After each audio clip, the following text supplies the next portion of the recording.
के विकर्ण के बारे में हम लोगों ने देखा है कि आयत में टोटल 4 भुजाएं होती हैं। ये हमारा ए बी सी डी, ये हमारा क्या हो गया आयत। इसके शीर्ष के जो कोण होते हैं वो होते हैं 90 अंश। चारों कोण होते हैं 90 अंश। चारों कोण शीर्ष कोण क्या होते हैं 90 अंश। और आमने सामने की भुजाएं जो हैं वो क्या होती हैं बराबर। इस भुजा के बराबर ये भुजा, इस भुजा के बराबर ये भुजा, यानी ए बी बराबर कौन डी सी। और ए डी बराबर भी होती है और समांतर भी होती है। ए बी समांतर डी सी और ए डी समांतर बी सी और ए डी बराबर बी सी। ए डी बराबर बी सी और ए डी समांतर बी सी।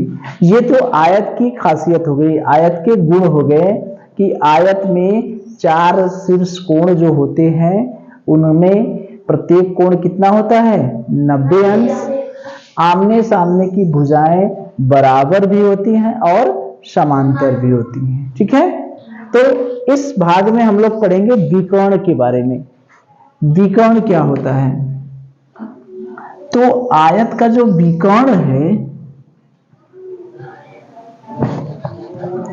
वो सम्मुख शीर्षों को मिला देंगे तो विकर्ण बन जाएंगे। यानी एक ए शीर्ष को इसके ठीक सामने का शीर्ष कौन है सी, तो ए और सी को मिला देंगे तो ये ए सी हमारा हो गया विकर्ण। ठीक है, तो 2 शीर्षों को तो मिला दिए, तो ये 2 शीर्ष भी तो बचे हैं।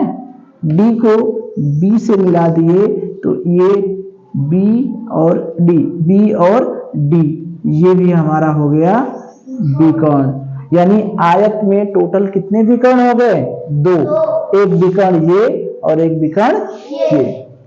तो विकर्ण जो होते हैं वो दोनों समान होते हैं। ये विकर्ण और ये विकर्ण आपस में क्या होते हैं बराबर होते हैं। यानी ए सी बराबर बी डी, ये दोनों विकर्ण क्या होंगे समान। आयत के दोनों विकर्ण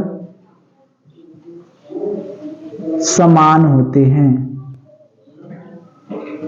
ठीक है, इतनी बात समझ में आई कि आयत का जो विकर्ण होता है वो क्या होता है समान होता है। और दूसरी बात क्या है कि आयत के विकर्ण जो हैं एक दूसरे को समद्विभाजित करते हैं। क्या करते हैं समद्विभाजित करते हैं।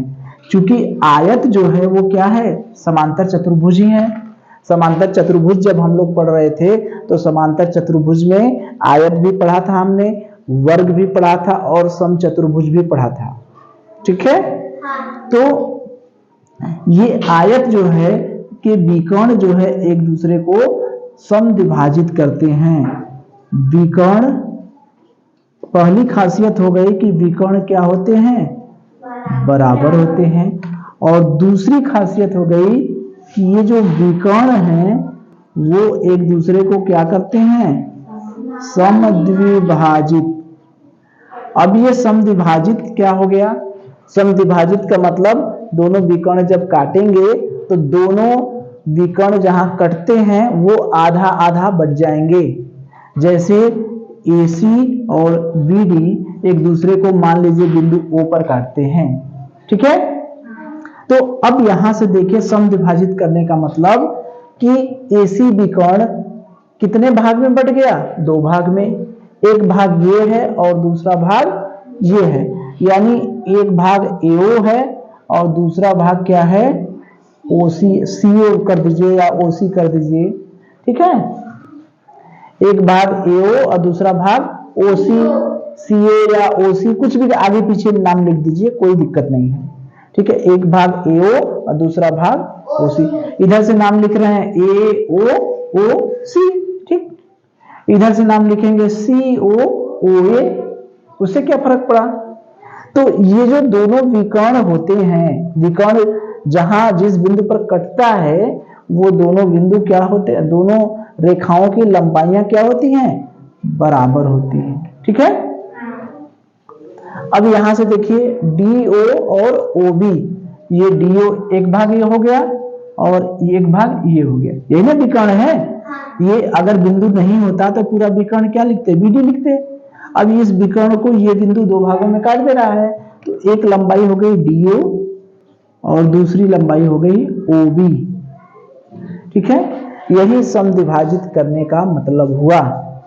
समद्विभाजित का मतलब क्या हुआ, यही हुआ कि जो विकर्ण हैं एक दूसरे को समद्विभाजित करते हैं। इसका मतलब कि विकर्ण जहां काटते हैं उस बिंदु से जो दोनों विकर्ण होंगे यानी शीर्षों की दूरी क्या होगी, समान होगी।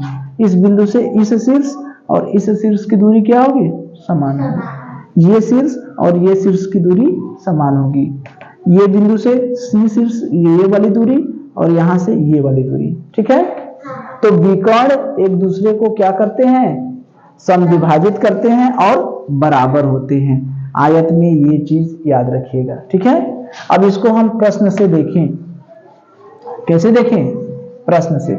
मान लीजिए कि DO की लंबाई है 3 सेमी। ठीक है, ये वाली लंबाई यहां से यहां तक ये दूरी 3 सेमी है, तो OB की लंबाई क्या होगी, ये वाली लंबाई क्या होगी बताइए, कितना होगा, 3 सेमी। क्यों, क्योंकि दोनों ये जो बिंदु है वो इसको दो बराबर भागों में विकर्ण को क्या कर दिया है, बांट दिया है। जितनी यहां से ये वाली दूरी होगी उतनी यहां से ये वाली दूरी होगी। ठीक है, अगर हम कहें AO की लंबाई 4 सेमी है, AO की लंबाई 4 सेमी, 4 सेमी नहीं, मान लीजिए 3 सेमी, ये 3 सेमी है। ठीक है, तो OC की लंबाई क्या होगी, ये कितना होगा, 3 सेमी। ठीक, भुजा वाले पर चले, अगर AB की लंबाई है 5 सेमी, AB की लंबाई क्या है, AB की लंबाई है 5 सेमी, तो DC की लंबाई क्या होगी, कितना होगा, 5 सेमी। क्यों, क्योंकि आमने सामने की भुजाएं क्या होती हैं, बराबर होती हैं। अगर ये वाली लंबाई है 4 सेमी, AD की लंबाई है 4 सेमी, तो इसका मतलब क्या हुआ, ये BC की लंबाई क्या होगी, 4 सेमी। ठीक है, चलिए